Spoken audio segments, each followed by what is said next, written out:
Hi, good afternoon, everyone. My topic will be on new techniques for labor analgesia. Honestly, there are no new techniques, so I'll just be giving you some information about the two most recent advances, which would be a combined spinal epidural, which is almost 20 years old, and the dual puncture epidural technique, which is probably about 5 to 10 years old. So before I start, I just wanted to give you a brief overview of why labor epidurals fail.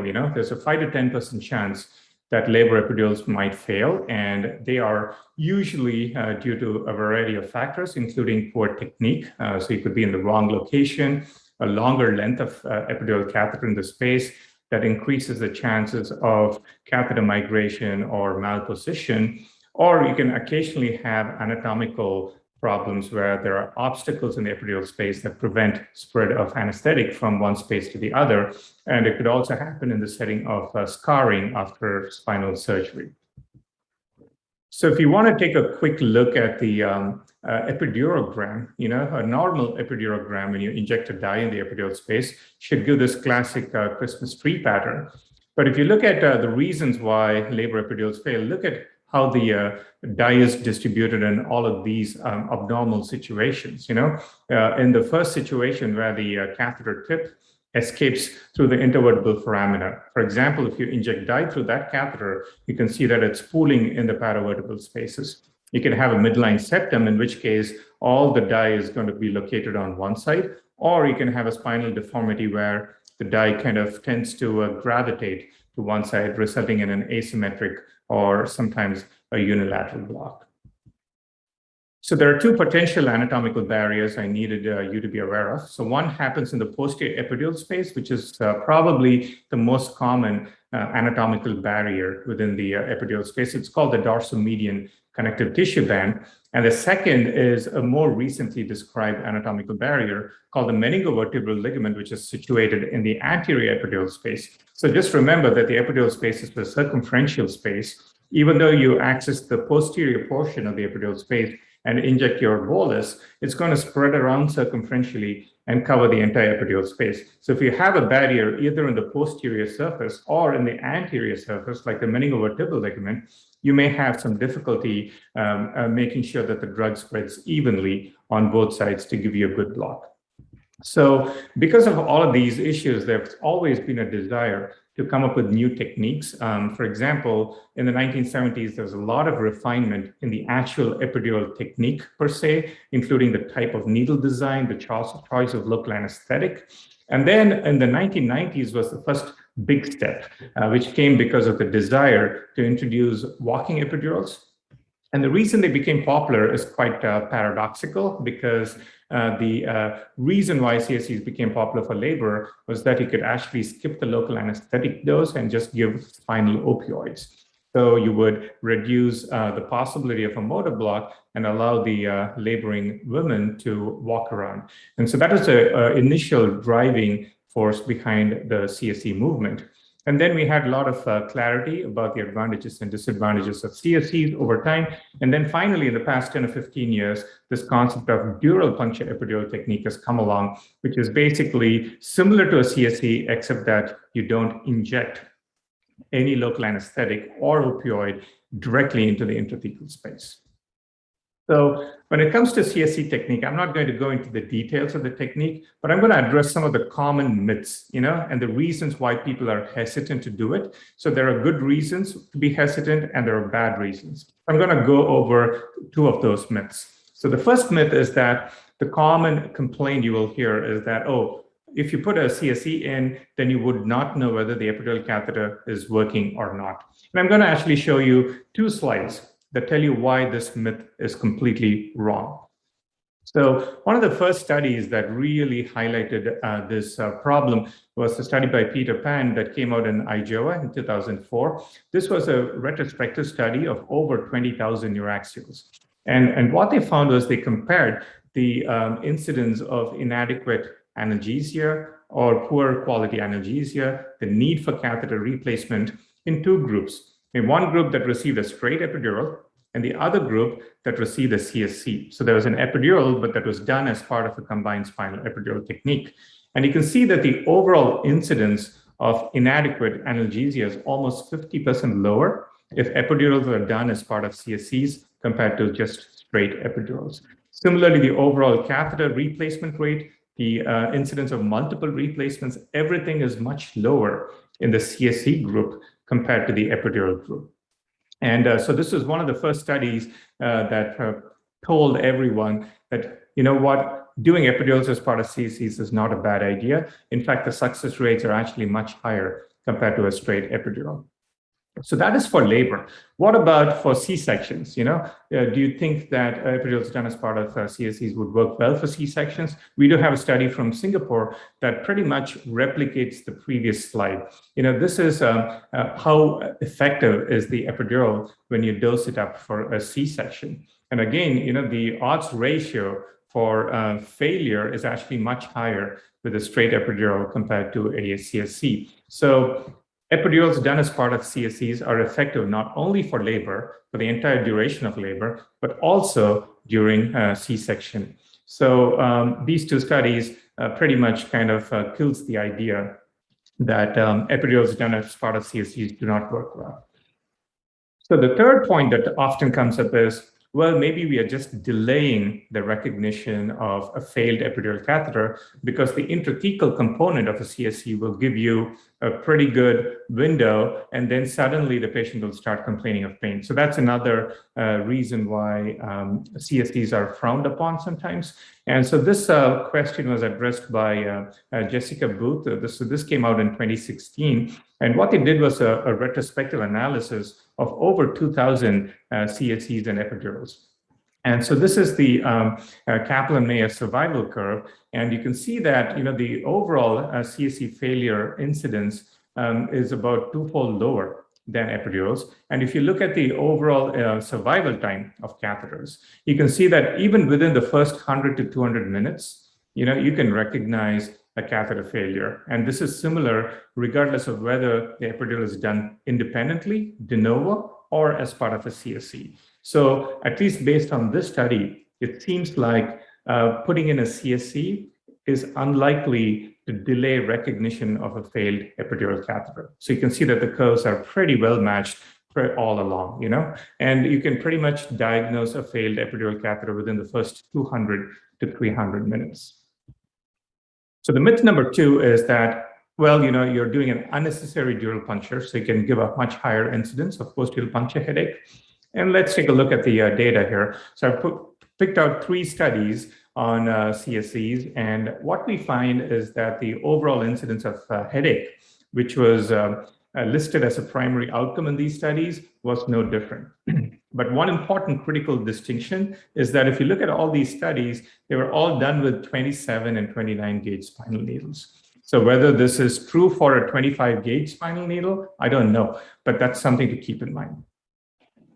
So why do we not get a headache with CSCs compared to even like single shot spinals? You know, there are many possibilities. So one of that is that, which is a very counterintuitive point, is that when you're doing an epidural, for example, if you have any doubt as to the loss of resistance, you can always do use a spinal needle and see whether you go through 1 layer to get CSF or 2 layers to get CSF. Obviously, if you're getting CSF after going through 1 layer, you are in the epidural space with the epidural needle. If you're going through 2 layers, it gives you the confidence that you still have some way to go before you actually get the epidural space with the epidural needle. So in cases where you have a dubious loss of resistance, you know, just using this technique allows you to minimize the chances of actually getting a wet tap with an epidural needle. The second thing is that unlike spinals for C-sections, here, after you create the dural hole, the patient is getting a lot of epidural solution. So you're going to compress the thecal sac, and you can actually possibly prevent CSF egress through that little hole that you created. So that's different from a straight spinal for a C-section where there's no labor, there's no epidural solution to prevent CSF loss. And finally, I made this point with my previous slide that it's perhaps not well studied with 25 gauge needles. Maybe there's a possibility that you have a much relatively higher incidence of headache, but we need some good quality studies in this topic. However, there's one reason why you should be worried about CSCs, and that is the incidence of uterine hypertonicity and fetal bradycardia. So this is a randomized controlled trial comparing CSCs with straight epidural. CSC technique was very standardized, using 2.5 milligrams of bupivacaine with 2.5 mics of sufentanil, and the epidural was also standardized with 10 mils of 0.125% bupivacaine with fentanyl. And what they looked at was the incidence of uterine tone abnormalities and fetal heart rate abnormalities. And what they found was that in the CSC group, that there was a 4-fold increased risk for an increase in uterine tone and almost an 18-fold risk in fetal heart rate changes. In fact, the number needed to harm in this particular study was 4 patients. For example, if you're doing CSCs in 4 patients, at least one of them would have a fetal heart rate abnormality or uterine hypertonus. So that's actually a pretty impressive number and something to keep in mind. So if you're averse to CSCs, this should be the reason why you should be hesitant about CSCs and not the other factors such as delayed recognition, maybe the epidural catheter doesn't work. So those are not valid reasons to shun CSCs, but this you should be very careful about. In fact, what was interesting was that the quicker the pain relief, which often happens with the CSC, the higher the probability of fetal heart rate abnormalities. But the more reassuring piece is that even though the fetal heart rate abnormalities are much higher, the overall incidence of emergent C-sections are much lower, because by the time you take the patient back to the operating room, the usual heart rate changes resolve, and for the most part, you would come back to the labor and delivery room. So just keep that in mind, that if you're doing CSCs, be prepared for some drama at some point in time. So why does this happen? So why do you have this uterine hypertonicity? And I think we need to go back in the literature, and I found this interesting paper where they looked at plasma catecholamines and the changes after effective epidurals.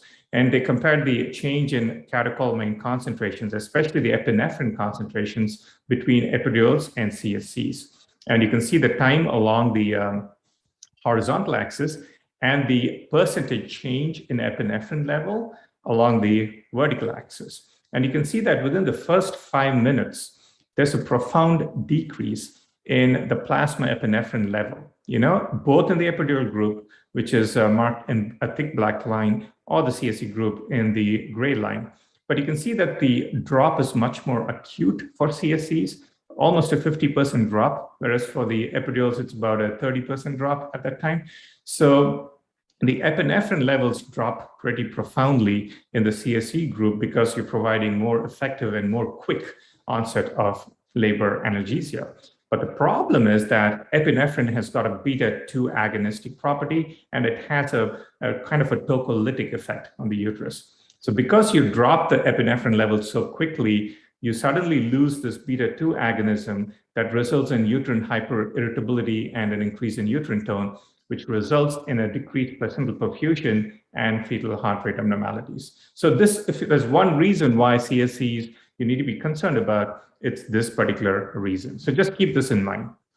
So what about the dural puncture epidural technique? Well, this technique is slightly different because you're not providing quick onset of analgesia, so you pretty much minimize the chances of having fetal heart rate abnormalities. So this particular study was done in monkeys, where they created a hole in the meningeal layer with different types of needles, and I've actually marked them, 24-gauge Sprotty needle, a 27-gauge Whitaker, and an 18-gauge epidural Toohey needle. And you can see that it's very simple, it's very commonsensical. The wider the hole in the dura, the more likely that you'll have a flux of medications from the epidural space to the intrathecal space. So in this particular study, they looked at both the transfer of morphine as well as lidocaine from the epidural to the CSF space after creating multiple holes of different sizes in freshly dissected meningeal layers. And you can see that, what we kind of assume and speculate was previously tested in an animal model. So for DPEs, the most important thing is that the needle size seemed to matter much. In fact, one of the first studies, by Thomas et al. Actually did a dural puncture epidural technique with a 27-gauge Whitaker needle, and they actually found no difference in the quality of analgesia between the epidural group and the DPE group. And then subsequently, we have investigators from the Brigham and Women's Hospital, Capello and then Anton Chow, who actually repeated these studies with a 25-gauge Whittaker needle, with the understanding that the greater the size of the hole, the more likely is the epidural medicine to enter the spinal space and probably cause or give better quality analgesia. And you can see that with both of these studies with a 25-gauge Whittaker needle, there was a reportedly much higher incidence of caudal spread and better block symmetry. And in both of these cases, with the 25-gauge needle, there was no incidence of posterior puncture headache. And the reason why I didn't mention this before was because this study was not designed to study posterior puncture headache as the primary outcome. But at least in these limited number of studies, a 25-gauge needle does not seem to cause posterior puncture headache. And finally, the last one was using a 26-gauge needle, and the only advantage seemed to be that analgesia was achieved 2 minutes earlier, and there was, again, no PDPH. So this is a good infographic, and so if you're looking for one paper that combines and compares epidural with a dual puncture epidural with the combined spinal epidural technique, I would highly recommend that you read this paper by Anton Chow. So this came out in ANA in 2017. And you can see that it's a very good infographic. So the typical median onset time for analgesia with a straight epidural is about 18 minutes, which you can reduce by 7 minutes, which I think is a relatively good target to achieve with a dual puncture epidural. And obviously with the CSE, you get the most fastest onset at 2 minutes. But if you look at all the side effects, that is where the dual puncture epidural technique actually outshines all the others. And the reason is that with a dual puncture epidural technique, the risk of failure is lower, and the risk of uterine hypertonicity and fetal heart rate abnormalities that you see with combined spinal epidural is almost non-existent. So I think, between these three techniques, dual puncture epidural technique is becoming very popular, and especially in the past 2 years, we have plenty of information coming out. So when would you use a dual puncture epidural technique? So let's kind of look at some of the scenarios. So one, when you have an epidural difficulty, if a patient comes in and tells you that they had difficulty with epidural in the past, maybe that's a patient, who would be a good candidate for dual puncture because you're doing something different, you're creating a hole and making sure that the drug spreads well.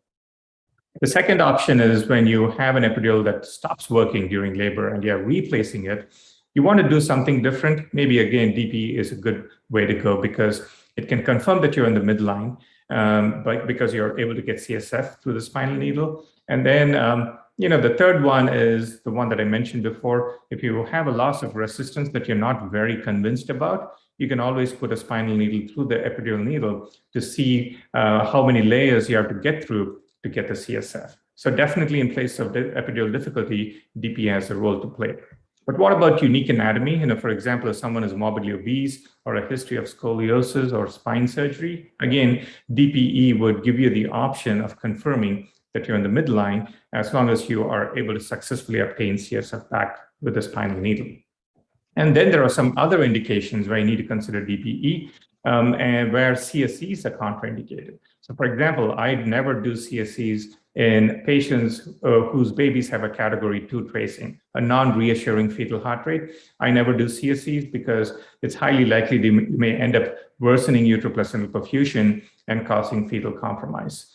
So definitely no CSEs. In these situations, DPEs are definitely preferable. And if you're in a private practice, which I know happens a lot in India, and where the obstetrician is actually not in-house and has to come from home to do a procedure, please do not try to do a CSE and cause all of this drama. It's always better to do it only when you know that the obstetrician is immediately available, because it's going to cause a lot of anxiety because of a decrease in fetal heart rate, which can happen at least in 1 in 5 subjects.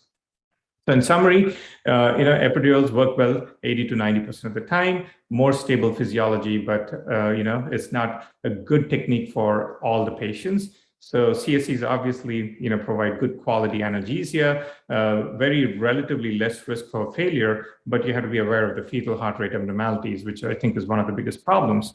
And finally, DPE is like a nice intermediate between the two. It provides better block symmetry, reduced number of physician interventions, and at least we have some evidence that using a 25 gauge needle does not increase the risk of posterior puncture headaches, or does it cause any fetal heart rate abnormalities. So I'll stop here and I will take questions at the very end. Thank you so much. There is nothing more satisfying than giving a newborn in the arms of a smiling mother. We obstetric anesthesiologists are blessed to be enjoying this gratification. However, not all epidurals are a happy story.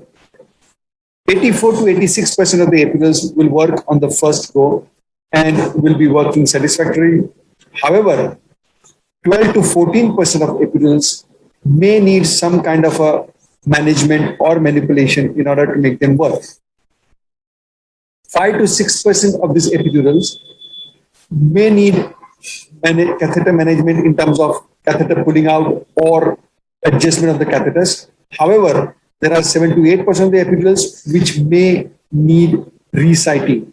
So by and large, with whatever management one does, about 98 to 99% of the epidural should fall into a satisfactory range and make the patients comfortable. However, it is important to remember that there are 1 to 2% of the epidurals which will not work, and it is important to remember and accept failure and recourse to other modes of pain relief. So it is important to know that there are epidurals which may not work. The Royal College of Anaesthetists also proposed a target, having said that effective analgesia after placing an epidural within 45 minutes should be established in more than 88% of the parturients. 98% of mothers should be satisfied with their epidural pain relief on your follow-up rounds, and your epidural resite or manipulation rate should be less than 15%. So why do epidural fail? Now, there are a list of reasons why the epidurals fail, which is not the kind of points to discuss in this talk. So I will focus more on management, but important thing is that once my epidural fails or if my epidural doesn't work, I will certainly do an introspection and try to realize what have I done wrong or what can I do differently to make my epidurals work next time and to minimize the failure rate or to improve my success rate. The few points that you must keep in mind is A, poor identification of the epidural space, suboptimal catheter placement, subsequent catheter migration, inadequate dose or more volume of analgesic medicines, and improper management. Of this, the volume is a very, very important point, and I want to just highlight that it is very important to use larger volume. A lot of time people tell me that, sir, I've given 5 ml of 0.5% bupropion and there's partial pain relief. Now that 5 ml, instead of that 5 ml, we could have given that same 0.5% diluted and given a 12 ml and you would have a better pain relief. Because we want to do only the sensory block, and the sensory or the pain part is carried by A, delta and C fibers, and these are most sensitive fibers and they just don't need much penetration. When you're talking about motor block, which is by A alpha, you need higher concentration because they're less sensitive and you need to penetrate those fibers to block the motor fibers. However, sensory fibers don't need that and you need more volume and low concentration. So that's something that one has to be very, very clear in their mind. My normal dose is about 12 to 15 ml of 0.1% bupropion with 2 microgram of fentanyl, which I divide into 3 equal doses of 5 ml and give it over a period of 10 minutes, making sure that every dose is considered as a test dose and we're giving it slowly and incrementally. So when epidural fails, everyone should have a plan. Now, this is my flow chart. When my epidural fails, this is how I follow the flow chart in my mind, and I kind of try to manage. I know it's looking a little complicated. I'm going to dissect it into small parts, but what I'm trying to ascertain here is everybody should have their flow chart or a plan in mind. Now, starting with my plan, how will I proceed? Once I've given an epidural, I will wait for 20 minutes after giving my full dose and then assess the patient for pain relief. If the patient is happy with the pain relief, then we are okay and we don't need to worry about and just kind of be comfortable. However, if the patient is not happy, I will assess the amount of pain relief or the situation and find out whether there is any partial pain relief or there is no pain relief at all. Now, if there is no pain relief or if there is partial pain relief and patient is not very happy at the end of 20 minutes, something that comes to my mind that will this epidural need something being done? And what needs to be done is 3R. You will have to revive this epidural, you might have to recite this epidural, or you might have to recourse to some other mode of pain relief. So this something comes at the back of my mind, but I'm going to still not think much on them and I'm going to progress with my management power. However, at this stage, I would be happy to understand that 85% of my epidurals will fall into this happy group and I will not have to do anything at all. If there is no pain relief at all after 20 minutes of my original dose, I would repeat my dose, or I would give half the Cesarean dose. That's about, say, 10 ml of 0.25% bupivacaine, or maybe sometime 0.5% bupivacaine. Establishing that if there is a motor block, then my catheter is in place. So I will look for motor block after giving a Cesarean dose. So I will repeat my dose after 20 minutes and then assess the patient at the end of 20 minutes. If the patient is satisfactorily and happy with the pain relief, then that's fine. But if the patient is not happy, I will check the level of pain relief.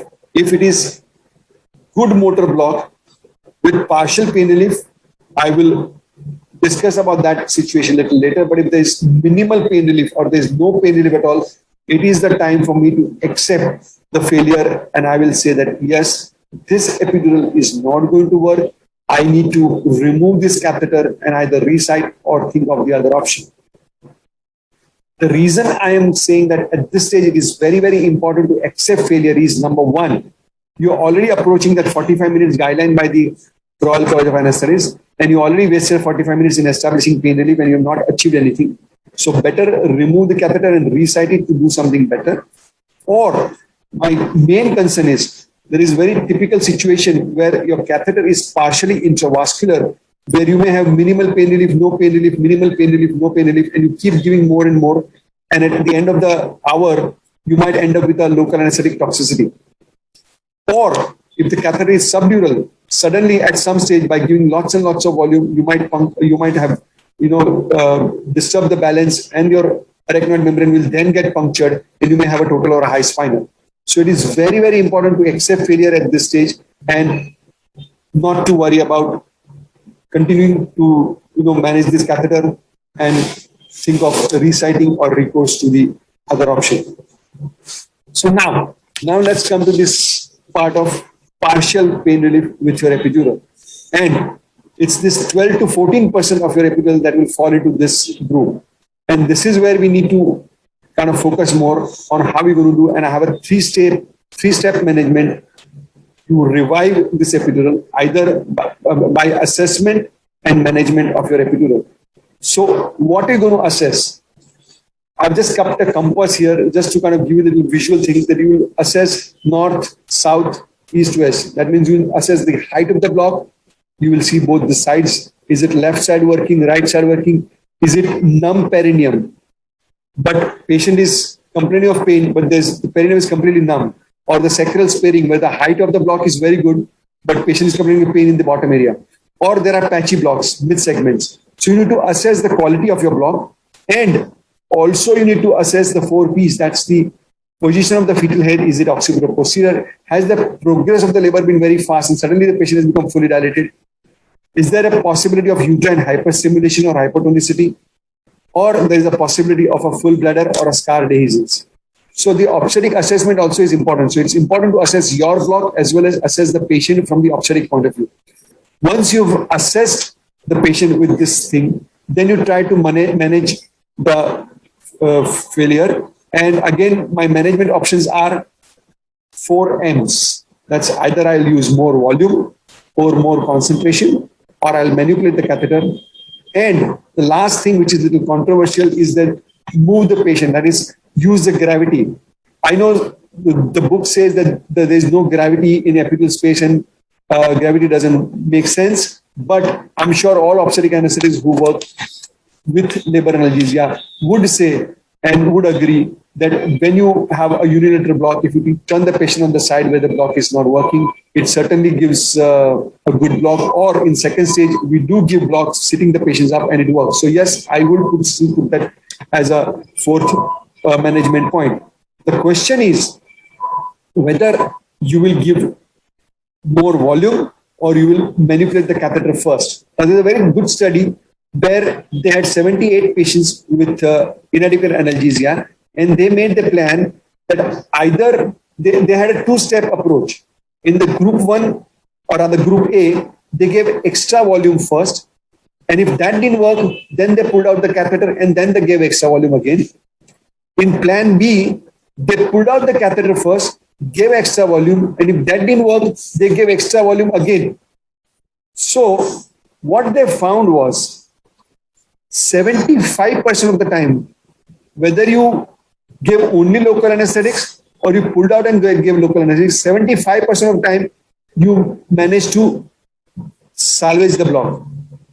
And if that didn't work, when you went for your step 2, you had 100% success rate. So my point is 75% of the time you will be successful if you just do either of the first step. And in my practice, I would rather give local anesthetic volume first than pulling out, because practically pulling out the catheter is not as easy as just giving an extra volume. So I would give extra volume first, depending on the type of the block. And then if that still doesn't work, I would pull out the catheter by a millimeter, by a centimeter or so, and then give more volume. If after doing all these things again, if the pain relief is not adequate, patients are not comfortable, I will certainly accept this as a failure and follow my last option, and that is resiting of the epidural or recourse to other forms of analgesia. So what are the resite options? And when do I resite? Resiting will depend on the stage and progress of the labor. It will also depend on difficulty in siting the epidural on the first attempt. Whether the patient will consent for it, because by the time 45 minutes, 1 hour has passed and some of the patients will say, no, I do not want to do anything, please leave me alone. And obstetric assessment, is there a possibility of a cesarean section? Is there a possibility? In that case, you must make sure that you provide good analgesia to these patients so that when the actual delivery happens, they are not in extreme pain. So these factors will kind of help you to decide whether you need to resite. What are the options? Somebody will just plain put another epidural. I personally would put a combined spinal epidural in this situation because of the obvious advantages of combined spinal epidural over the simple epidural. There is also a talk about dural puncture epidural being slightly better than epidural, and one may think of that as an option, but there are still lots of question marks about its efficacy, so I don't do that, but it's just kept there as a number one of the as one of the options. Or if the labor is progressing very rapidly, it's a multigravida, you may just give a single shot spinal as a mode of labor analgesia and get on with it. So your options are there, but you need to decide which options to take depending on the clinical situation. Or you may recourse to Entonox, again, which may be a little issue in this COVID situation, but Entonox I have used very successfully at times, and it can be a good option. We do not have remifentanil, so IV opioids is not a major option for us, but sometimes, yes, a 25 microgram of bolus of fentanyl may tide over the situation. The obstetricians can give a local block, or you might use intradermal saline for taking care of especially the pain of the occipito posterior, which gives a typical back pain and causes discomfort, even though the epidural is working perfectly all right otherwise. Now, a situation where you've been kind of doing an epidural, patient has been very comfortable for 2-3 hours, and when you give a third top-up, it doesn't work. There could be a rapidly progressive labor, occipito-posterior, I've already said. Patient might have reached the second stage of labor and is complaining of pressure instead of pain, or there may be a full bladder. The situation in this case is you have to use sometimes higher concentration and higher volume to get rid of this excessive demand. Or the other or worrisome option is that catheter might have migrated. So you have to assess the catheter, look at this catheter fixation site and make sure that there is no leakage of the local anesthetics. The gauze is not wet, or the mark where you kept the catheter and fixed is the same. Because catheters can migrate outward and inward. Outward, if they migrate into tissues, it will be just a wastage of the local anesthetics and will not give you any analgesia. However, the concern is if it's an inward migration and if you keep giving more and more, as I said earlier also, you may end up with intravascular or subdural block. So you have to assess the catheter before you give extra dose if a working epidural catheter fails. Now, why is it important to identify this failure earlier? If you do not identify this, if this patient ends up with a cesarean section, you might have a problem, because some epidurals can get you through to the labor, but they will not work for your cesarean sections.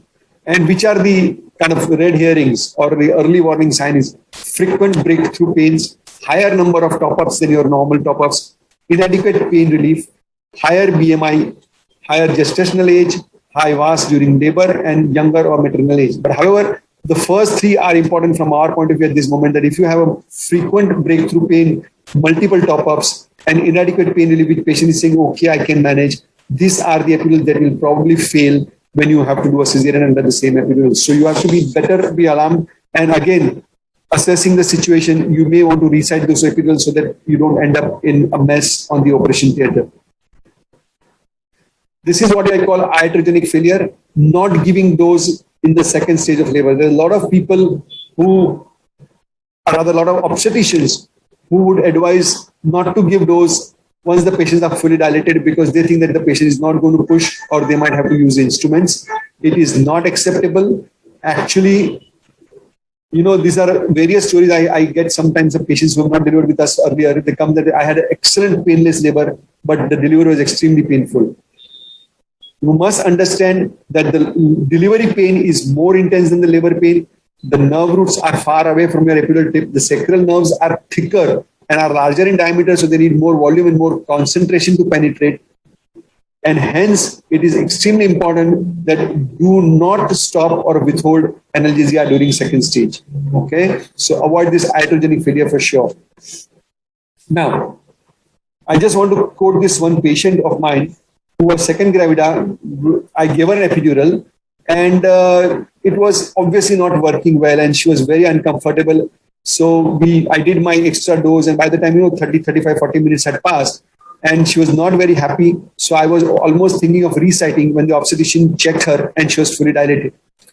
So I just managed her with Entonox and IV fluid. I have a little bit of fentanyl and all. And next day on my post-delivery round, when I went to see her, I was expecting her to shout at me and, give her complaints. However, when I went there, I was surprised to receive this little small bouquet, and she was very happy, and she said, "Thank you very much, doc," and all that. Along with this, she'd kept a card, and the card said, "Your gentle words were even better than the pain relief." What I'm trying to say here is communication is very important. Even though your pain relief is not adequate, you must speak, you give positive affirmation, be in constant touch and communication with the patient. You give them the reasoning for the discomfort. I kept on telling her the reason you're feeling pain is probably, you reach full dilatation, your baby's head is pushing down, some kind of an explanation. And whatever you do, give an explanation for your action. So it should look like that you are doing something for them. It's not that you just don't know what's going on. And, be apologetic. Sorry, I am not able to solve your problem. I'm trying my best. And most important thing in that situation like this, you also must always follow up these patients, talk to them, give them the explanation, and make a proper documentation, just in case it was to lead to any medical legal issues later on. Okay. So just to summarize, correctly placed epidurals also may have inappropriate spread and inadequate analgesia. Normal epidural spread does not guarantee adequate analgesia. 8% of good spread will give you poor analgesia. 42% of good analgesia had non-uniform spread. This is a fantastic study, and it just says it all. You don't know which epidural is going to work. You do your best and hope that you fall into that 84, 85%. If not, the remaining 10, 12% you will manage and be into that 98%. Yet be prepared that there will be an epidural failure. However, with your attitude and all you have to say is that you should try and do your best to comfort these ladies who are in extreme pain and do your best. Thank you. Good afternoon or good evening, everyone. It's always a pleasure to participate in the AOA meetings. And although we have been meeting virtually for the last 2 years, hopefully we will meet in person sometime in the future. I really enjoy meeting all of you at these meetings. Today, we will be talking on the subject of converting labor epidural to cesarean delivery. Now, the goals of this lecture are: what is ideal conversion rate success? That means when you have to provide anesthesia for cesarean delivery from labor epidural, what is the ideal conversion rate of success? The second is how to achieve this goal. And the third one is, what are the options available for conversion of labor epidural to cesarean delivery anesthesia? Now, I do have some disclosures. I do maintain a website on capnography.com and capnography.org. This is an educational site on capnography, and it is free for all, and I have no funding to maintain this. On the same token, I also maintain a website on pain-free.com, and this gives what are the available pain relief methods to our patients. This is translated officially into 10 languages, but on the unofficial part of it, the Google has provided several, almost to any available language. But the accuracy may not be great in those automatic translations. Now, what is the failure rate of labor epidural? The overall success rate of labor epidurals is generally about 98%. Generally, 4 to 5% of epidural placements do fail in our practice, and we take some steps to correct them. When a labor analgesia is converted to cesarean delivery anesthesia, the failure rate has been reported to vary from about 1.7% to almost 20%. And this variation is probably because of different definitions used in the literature of failure, or variety of techniques used in the conversion process. That means there's a variability in techniques used in the conversion process. Now, the goal is to decrease this 20% failure in labor epidural analgesia conversion to cesarean delivery anesthesia to about 2 to 3%. The SOAP recommends about 2%, and United Kingdom probably is about 3%. But anyway, the goal is around 3%. Now, this paper is a focused review on failure to extend epidural labor analgesia for cesarean delivery anesthesia. In this, the failure rate has been found to be about 7.5%. And the factors that result in this failure are longer labor duration, which is more than 12 hours, the height of the patient greater than 167 centimeters. Probably when someone is tall, the epidural is unable to reach the upper portions of the body for providing analgesia. The breakthrough pain and number of boluses. That means if the laboring patient had several breakthrough pains and that was treated with number of epidural boluses, that is a risk factor. And the last one is epidural versus CSC. In this study, they found to be CSC to be a better option in the conversion process of labor analgesia to cesarean section anesthesia. But the caveat here is when CSCs are placed by trainees, the success rate may not be as good as a full-fledged attending with a great deal of experience. Now, in this Canadian Journal of Anesthesia paper of conversion of epidural labor analgesia to epidural anesthesia for intrapartum cesarean delivery, what they found is when they included 895 cases where they studied this conversion process, they found that 86% of the patients had successful anesthesia for cesarean section delivery following labor analgesia with that epidural. In about 120 cases, it was inadequate, and 36 of these were managed by the OB anesthesiologist and 84 were managed by the general anesthesiologist. Pulling the epidural catheter by about centimeters was an effective intervention here, and it corrected about 80% of 120 cases of inadequate epidural. And the spinal anesthesia provided effective anesthesia in the 75% of the remaining cases.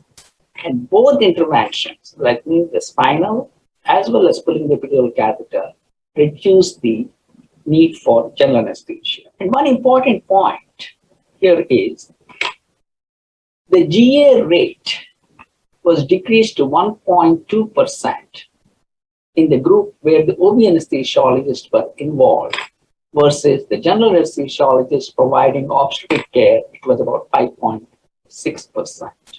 So that means the OB anesthesiologist did a better job compared to general anesthesiologist. Probably this is by the sheer experience of OB anesthesiology. Now, the intervention drugs they used were chloroprocaine, ropivacaine, bupivacaine plus chloroprocaine, which I do sometimes. Of course, I use chloroprocaine with lidocaine, and bupivacaine alone or ropivacaine alone. Now, one of the key factors of increasing the success of labor analgesia to cesarean section anesthesia is recognizing the inadequate labor analgesia in parturients who have an epidural placed. Now, I strongly advise all of you to read this paper by Quinn Hogan on epidural anatomy. If you read this paper, you will wonder how our epidurals have such high success rate. As you know, the epidural space has a lot of contents like fat, nerves, and vessels. And somehow we managed to get our epidural catheter successfully in and provide good labor analgesia. At some points, the dura actually comes very close to the ligamentum flavum. Now, how will you recognize a prospective failed catheters? Well, as I've already said, CSCs versus epidural, CSCs probably provide a better conversion rate for cesarean section anesthesia from labor analgesia. Secondly is comfort of initial placement. If the patient is comfortable soon after your placement of the catheter, epidural catheter, and the drugs you give into the epidural space, if the patient is comfortable, that's a good factor.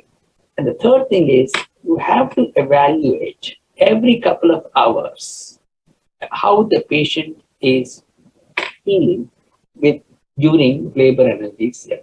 Is analgesia adequate or inadequate? And if you happen to give top-up doses, you have to follow the resolution, whether whatever intervention you gave, the patient has there was a success with that intervention. Now, here I actually created some rules of thumb for our L&D unit. It is important to follow every epidural on L&D, as I said. Catheters can fail during labor, and we have to recognize this fact. Many interventions are suggested in literature and by the practicing anesthesiologist. But the important caveat here is to determine if the intervention has worked indeed. Continuous monitoring and successful intervention increases patient comfort during labor. Necessary to decrease failed catheters requiring general anesthesia for cesarean delivery. As I said, it's about 2% for the SOAP Center of Excellence criteria. And because we work with residents, I always say involve attendings in the first intervention phase so that we can make some corrective decisions. And I also made this picture for our residents to follow. Like after you place an epidural with a CSC or a loading dose of epidural, if the patient is comfortable, we are all set, you just monitor the patient. If the patient is not comfortable, if both sides are not comfortable, give the clinician bolus dose of 0.0625%, a bupivacaine with 2 mics of fentanyl. That is what we use, about 10 ml. Or we can also use 0.25% bupivacaine, 6 ml. If the block is one-sided, turn the patient to that side because we know that gravity does work, and we can top up with bupivacaine 0.25% with the painful side down. Pulling the catheter, particularly if it is more than 4 centimeters inside by a centimeter or so, does correct some of these variations on the some of these unilateral sparing catheters. Sometimes it is necessary to use 2% lidocaine, about 6 ml with epinephrine. For fast labors, because someone who is progressing very quickly, you have to catch up with the labor analgesia. And also it serves to test the catheter. If the patient has got analgesia with 2% lido, we know that this catheter is most likely to work during cesarean section anesthesia. If these interventions fail, if there is no success, go for replacement of the epidural catheter early. Sometimes epidurals do work for a while, but then they stop working. Check the pump settings if you are using a pump, if the pump is correct and the pump is on. See the number of interventions of that patient used. Sometimes none used, and the patient needs education, particularly if you are using PCA mode of delivery of local anesthetics into the epidural space. Catheters can leak at the junction of the connections, so you have to check that. Catheters can migrate, and they can usually migrate outwards. Sometimes the catheters are blocked, and the pump will alarm to highlight this. And if you are using the manual boluses, it will be extremely difficult to push the drug via syringe. Now, when a labor analgesia is converted to cesarean section delivery anesthesia, we can categorize them into 3 groups. One is a stat cases, urgent cases, or not so urgent cases. If it is a stat, cesarean section from labor analgesia, or in a patient who is undergoing labor, generally what I do is I give chloroprocaine in the room itself mixed with bicarb. Generally, I use 20 ml of chloroprocaine, 2 ml of bicarb, and if I have fentanyl, I use it. Otherwise, I'll give 100 mics of fentanyl epidurally later. I generally give 15 ml of chloroprocaine in the room or while in transit to the OR. And usually by the time I get to the OR, I usually get a good block, and I may top up with another 5 ml of chloroprocaine. Now, one factor people are worried about this more is that, well, we are giving 15 ml top up right away. What happens if the level is too high? Usually, if the level is high, they resolve very quickly too. But suppose if you do not do this and you get an inadequate block, anyway, you are going to give GA, intubation and GA. So if by chance the level is too high and the patient has got respiratory issues, you might convert to a GA. Usually in majority of the cases, it works pretty good. If the block is inadequate, then we go for general anesthesia. Now, labor to cesarean delivery, urgent cases. Here, I have two options. We can either use chloroprocaine 3% or lidocaine 2% with epi. The choice between the two, sometimes I may use chloroprocaine if it is available, because sometimes what happens is we take the patient to the operating room and suddenly they say, well, we have to go right away. And sometimes the lidocaine may not catch up for that purpose. So anyway, the choice is between the two. If you get a good block, you're all set. If the block is inadequate, then you determine the level. If it is not dense, you can use chloroprocaine or lidocaine supplements. If the height of the block is not enough, then you use lidocaine to bring up the level. And if it is unilateral, you can pull the catheter and supplement with chloroprocaine or lidocaine. One important factor here is the fetal heart rate monitoring and the opinion of the obstetrician. If the obstetrician feels that she or he cannot wait, then of course, then it is a conversion to general anesthesia. The labor to cesarean, not so urgent cases, what do you do?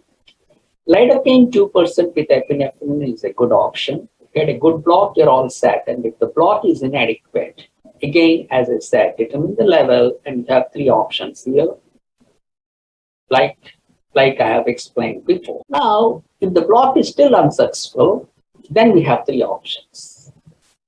Or you can either replace with an epidural and then bring the level gradually, or you can do a spinal, or you can do a sequential combined spinal epidural. Spinal after failed epidural is a controversial issue, and it has to be, and the spinal has, because the amount of the dose you give for spinal has a bearing on the height of the block and the subsequent, loss of consciousness or respiratory failure because of high block.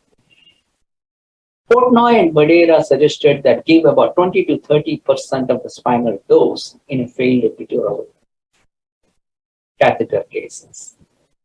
And in another study, they suggested about 4.5 to 6.5 milligrams in one of the ratings. Another option is to use a sequential combined spinal epidural. Here what you do is, you put a CSC again and use a very small dose of spinal. You can give 3 milligrams or 5 milligrams and use the epidural to gradually bring the level. So you have a controlled circumstances where you bring the level and not worry about very high block or respiratory failure as a consequence of a single shot spinal. This should not be confused with the sequential spinal described by Kensila et al. This is mostly they use this, to do a quick spinal hemostat cases, and where they showed that you can produce good analgesia within 4 to 6 minutes. But that is not applicable in these cases. Now, sometimes morbid obesity in parturients poses a problem. It is not unusual for us to get patients with a BMI of 50 to 80 in our practice. So we follow these epidurals very diligently. We hand over such patients to the oncoming groups very carefully. It is a very, very critical that the oncoming group understands these high BMI patients, and particularly their airways and the quality of the epidural analgesia. If there is a suspicion of inadequacy in these patients, we have a very low threshold of replacement of these catheters. And we thank each other when labor epidurals work for cesarean delivery in high BMI patients. Actually, this is one of the pictures I have in my file, where I placed an epidural in a very high BMI patient and handed over this case to my next group. And the patient has a very good labor analgesia. And that patient went for cesarean section. And the anesthesiologists were hoping and praying that this epidural works very well because she didn't have a very good airway. And it was a successful conversion to labor epidural to cesarean section anesthesia. And the two fellows actually stood in front of my picture and took this picture and sent it to me, thanking me. And this is another patient, actually a high BMI patient, where she had a gluteal abscess and she was unable to sit for labor epidural analgesia, and we were unable to place on the side because she wouldn't arch her back and the landmarks were not palpable. So we adapted some sort of a semi-prone position to place this epidural, and the red arrow shows the epidural, which is about 8 to 9 centimeters inside. So sometimes you have to come up with your own innovations. So the availability of the drugs for the conversion of labor analgesia to cesarean section anesthesia depends upon your place of work. I believe 3% chloroprocaine preservative-free is available in India at many places. It's a good drug for actually stacked cesarean sections and very urgent cesarean sections in the conversion process. 2% lidocaine with epinephrine is always available at every place. And the other options are bupivacaine 0.5% or ropivacaine 0.5%, which are also available. And many anesthesiologists also add 100 mics of fentanyl into this epidural mixture to give a better quality of block, because epidural fentanyl is good for visceral traction. So in summary, what is the standard to achieve in our practice? That means when you convert a labor analgesia to cesarean section anesthesia, your conversion rate should be, or your success rate should be about 97 to 98%, with about 2 to 3% as failure rate goal. This is the goal of failure rate should be less than 2 to 3%. Thank you. And we can discuss if you have any questions at the end of our session. Thank you very much. And as I said, it's always a pleasure to participate in this meeting.